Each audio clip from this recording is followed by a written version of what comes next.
কিয়ামতের অন্যতম আলামত হলো সময় দ্রুত ফুরিয়ে যাবে, সময় বরকত পাওয়া যাবে না। আল্লাহর হাবিব বলেন, লা তাকুমুস সাআতু হাত্তা ইয়াতাকারাবাজ জামান। ততক্ষণ কিয়ামত হবে না যতক্ষণ না সময় দ্রুত তার সাথে ফুরিয়ে না যাবে।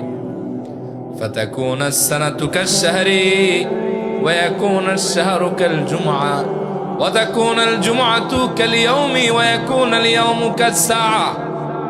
আল্লাহর হাবিব বলেন, কিয়ামতের আগে একটা বছর মনে হবে একটা মাসের ন্যায়, একটা মাস মনে হবে একটা সপ্তাহের ন্যায়, একটা সপ্তাহ মনে হবে একটা দিনের ন্যায়, একটা দিন মনে হবে একটা ঘন্টার ন্যায়।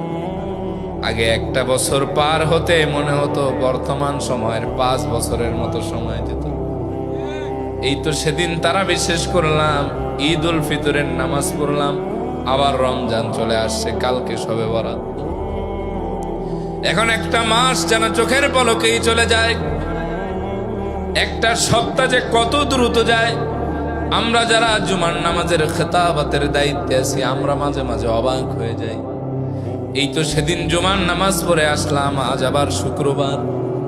দিন কখন যায় টেরই পাওয়া যায় না, ঘন্টা কত দ্রুত চলে যায় তা অনুধাবন করার সুযোগ পাওয়া যায় না।